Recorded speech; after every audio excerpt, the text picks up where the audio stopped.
Olá pessoal, eu sou a professora Thalita, professora de língua portuguesa, e hoje nós vamos então para a nossa primeira aula de literatura sobre o humanismo.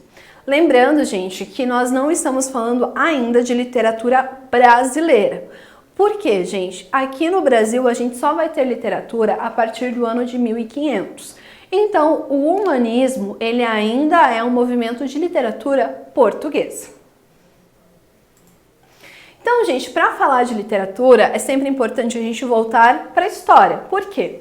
Tudo que estava acontecendo na sociedade daquela época vai ser refletido, então, na literatura produzida por eles também.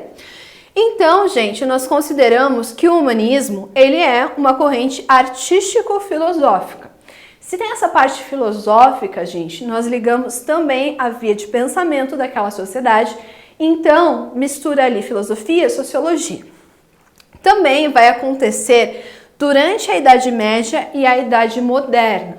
Ou seja, gente, o humanismo, ele vai ser um movimento que ele vai estar nessa transição, tá?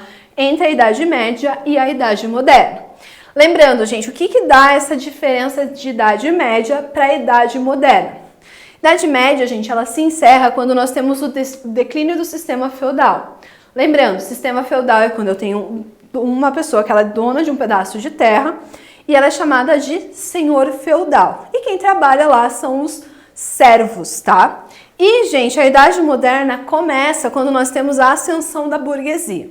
Gente, a burguesia é uma nova classe social que surge. Por quê? Até o trovadorismo, que é o movimento anterior ao humanismo, se você nascesse servo, você ia ser sempre servo. Aqui, gente, a burguesia vem para mostrar que eu consigo, através do meu trabalho, acumulando bens, me tornar de uma outra classe social. Então, a burguesia, gente, são pessoas que não têm título de nobreza, porque naquela época ter título de nobreza era extremamente importante, e eles conseguem, por meio do trabalho, então, ascender socialmente. E nós temos, então, o surgimento da burguesia. Também, gente, o poder ele volta a ser centralizado.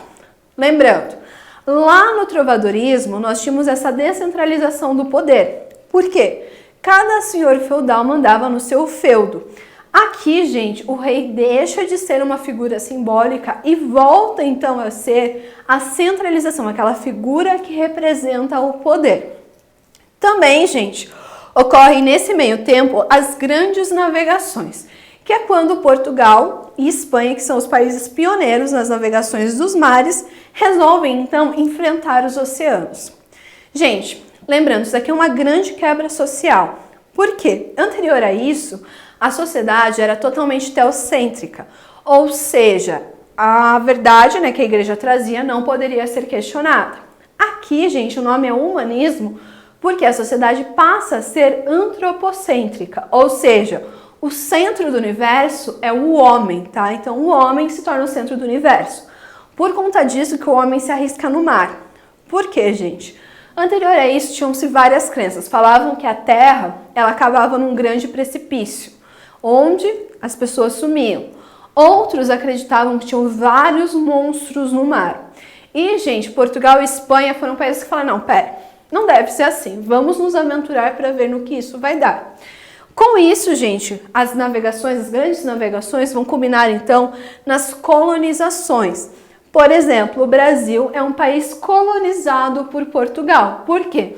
Durante as grandes navegações, eles chegaram a terras brasileiras. Lembrando, gente, essas colonizações causaram, então, algo bom para a galera de lá, que foi o acúmulo de riquezas nos reinos europeus. Lembrando, gente, por exemplo, o Brasil foi colonizado por Portugal, mas foi uma colônia de exploração, tanto que eles levaram grande parte do nosso ouro. Minas Gerais, o estado de Minas Gerais, recebe esse nome porque lá nós tínhamos minas de ouro. Então, todas essas minas foram exploradas e levado, então, todo esse ouro lá para Portugal. Também, gente, nós temos a reavaliação de conceitos e valores. Porque a sociedade vê que Deus não consegue explicar tudo, tem coisas que não há essa explicação divina. Então a sociedade passa a ser antropocêntrica. Antro, gente, antropo quer dizer homem, então o homem está no centro, o homem é o foco então da sociedade. Então, gente, essa sociedade vai ser mais voltada para ele e não para Deus. Então, os dogmas da igreja, ou seja, tudo que a igreja pregava, as verdades absolutas, passam a ser então questionadas. Com isso, gente, nós temos a valorização do conhecimento, da experiência humana e a capacidade criativa.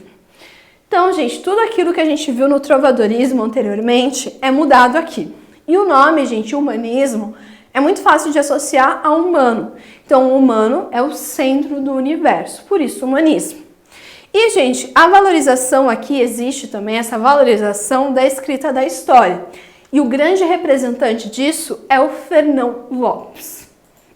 Mas antes de falar dele, a gente vai falar sobre o Gil Vicente. Gil Vicente, gente, ele vai ter uma produção dramática. Não quer dizer que ele sofreu para produzir, tá? Drama, dentro da literatura, são peças de teatro. Então, os textos dele serão teatrais.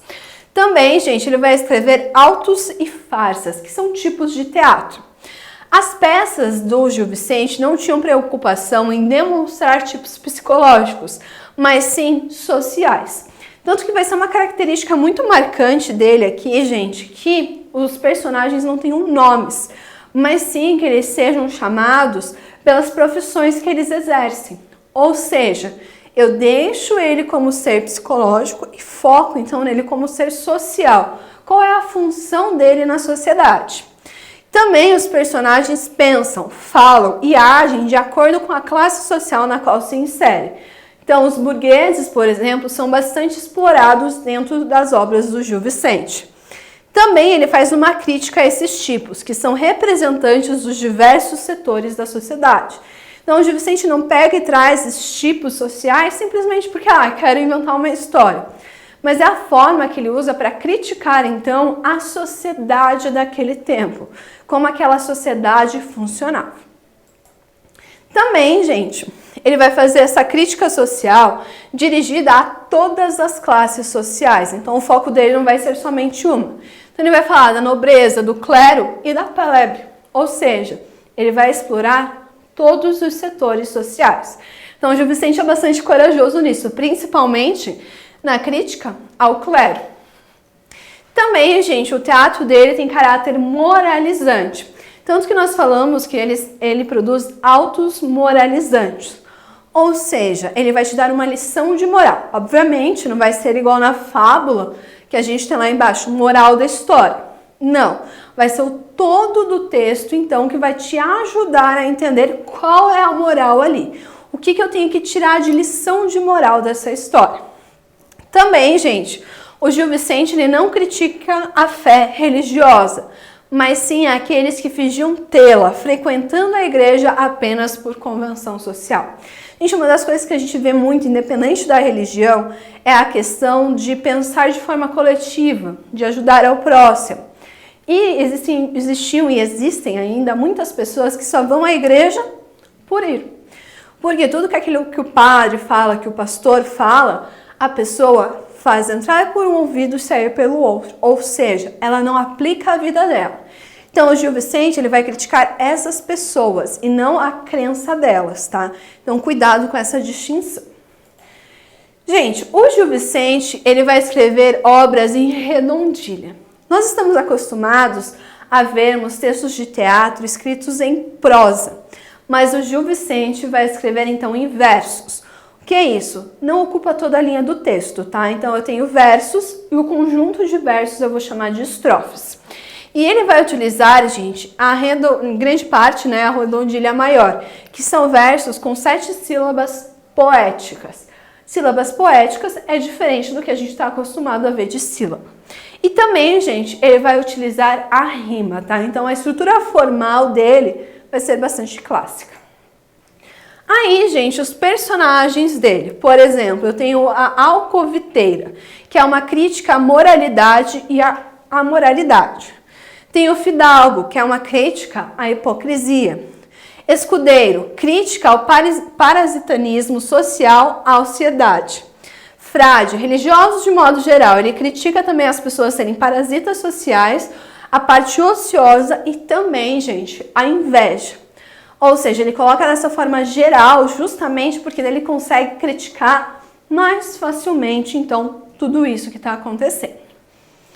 Também, gente, os tipos de personagens utilizados em suas peças podem ser humanos, onde eu tenho fidalgo, juiz, frade, escudeiro, judeu, alcoviteira. Também podem ser alegóricos, como a mentira e a verdade.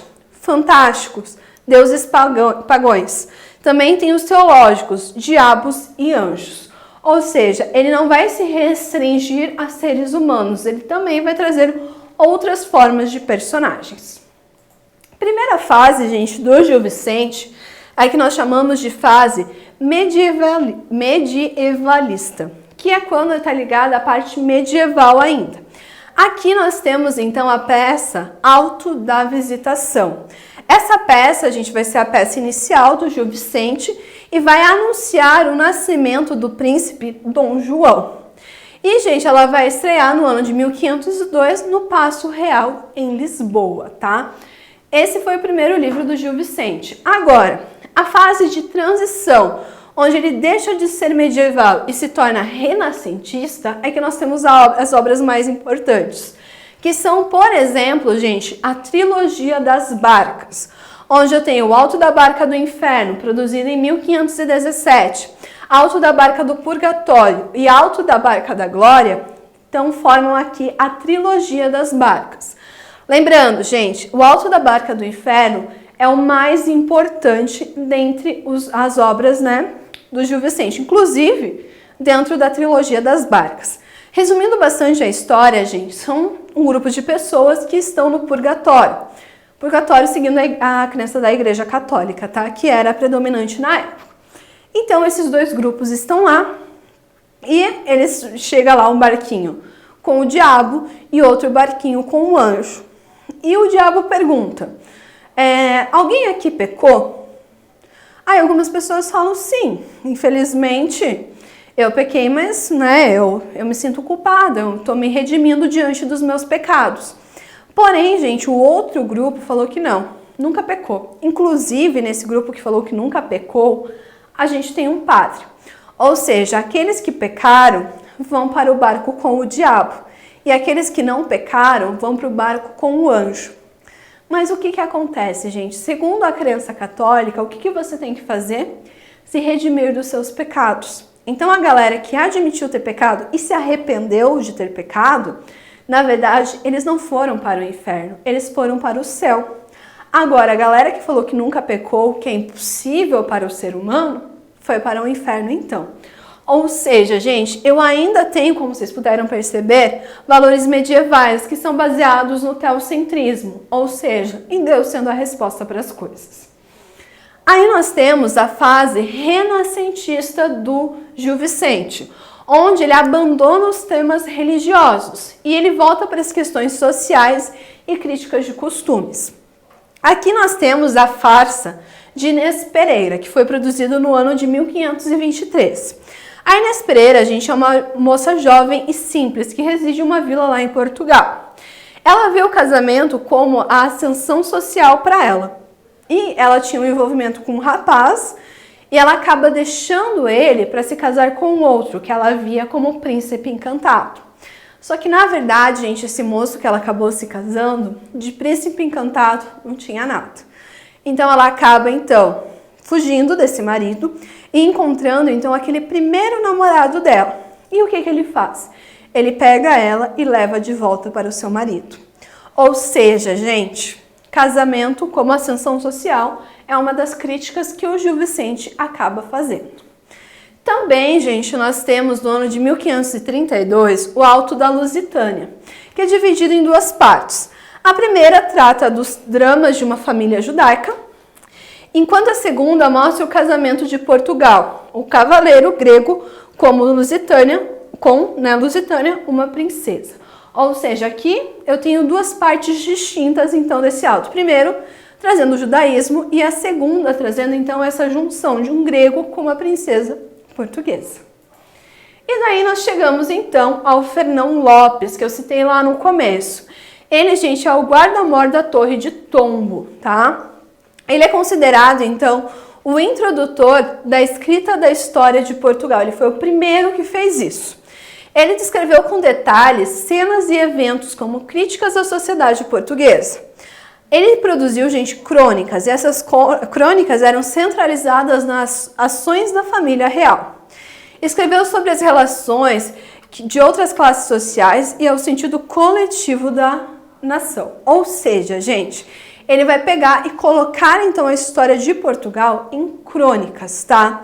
Lembrando, gente, ele coloca em crônicas, mas ele era pago pelo rei de Portugal. Ou seja, a história vai sempre favorecer a Portugal. Aí nós temos a poesia palaciana, que são assuntos sobre o cotidiano dos palácios. Traz a ótica dos nobres e fidalgos que a produziram. A poesia se afasta da música aqui, diferente do que nós tínhamos lá no trovadorismo. E aqui, gente, os poemas contam com 5 sílabas poéticas, ou seja, redondilha menor, ou então com 7, que é quando eu tenho redondilha maior. Também, gente, o amor aqui é tratado de forma mais sensual, não é tão inocente quanto nós tínhamos lá no trovadorismo. E a mulher também não é tão idealizada. Gente, então, vimos aqui o humanismo.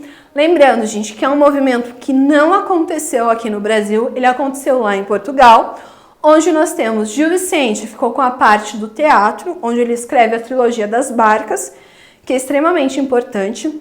Nós temos o Fernão Lopes, que ele era então o cara responsável por colocar então a história de Portugal em crônicas, e nós tínhamos também as poesias palacianas, ou seja, os 3 gêneros literários são explorados no humanismo. Bom, gente, espero ter ajudado vocês nessa aula. Até a próxima!